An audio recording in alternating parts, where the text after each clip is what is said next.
नों जेरावखि थाया मानो जेसेबां गोजान जायगायाव थाया मानो नों फैफिनल' जोंदो मा जागोन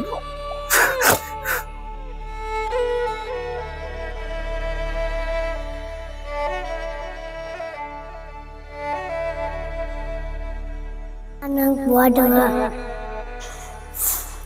आं नोंखौ नागिरबाय थादो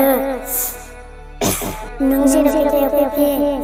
नों थांखालिनो जों ओंखाम मोनजायाखै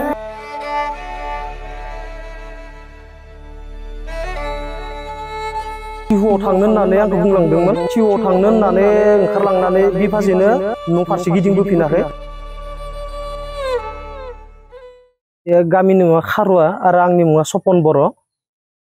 जाथाया ओरैबायदि जाहैदों थारमाने 22 तारिखै जोंहा बिसिया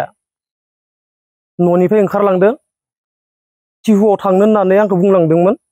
टिहुआव थांनो होननानै ओंखारलांनानै बिफासेनो न' फारसे गिदिंबोफिनाखै बबाव दं बबाव मायो आं जेबो मिथिया दाबो मानो होनबा जोङो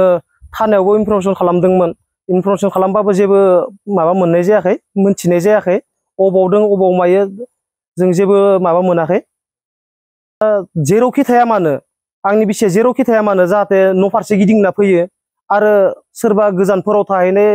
लोगो नोंथांमोनाबो नुबाय बायोबा जाहाथे आंनि बे होनाय कन्टेक्ट नाम्बाराव खोन्थाहरबानो जाबाय आंनो कन्टेक्ट नाम्बारा जाहैबाय आंनिया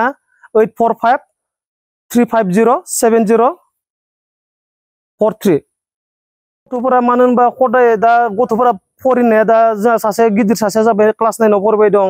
सासे दं क्लास 6 आव फरायदों सासे क्लास 3 आव फरायबाय दं मानो होनबा फरायनायाव गथ'फोराबो एसे उसुबिदा मोनबाय दं आरो आंबो उसुबिदा मोनबाय दङ आङो इ-रिक्सा सलायो इ-रिक्सा सलायनानै आङो फुङावनो ओंखारलाङो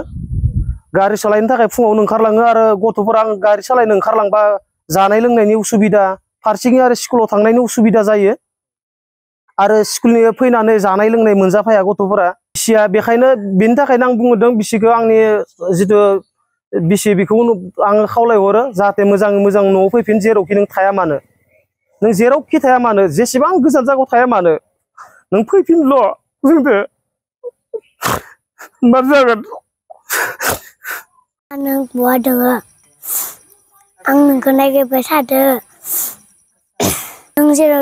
नों जेरावखि थाया फैफिन नों थांखालिनो जों ओंखाम मोनजायाखै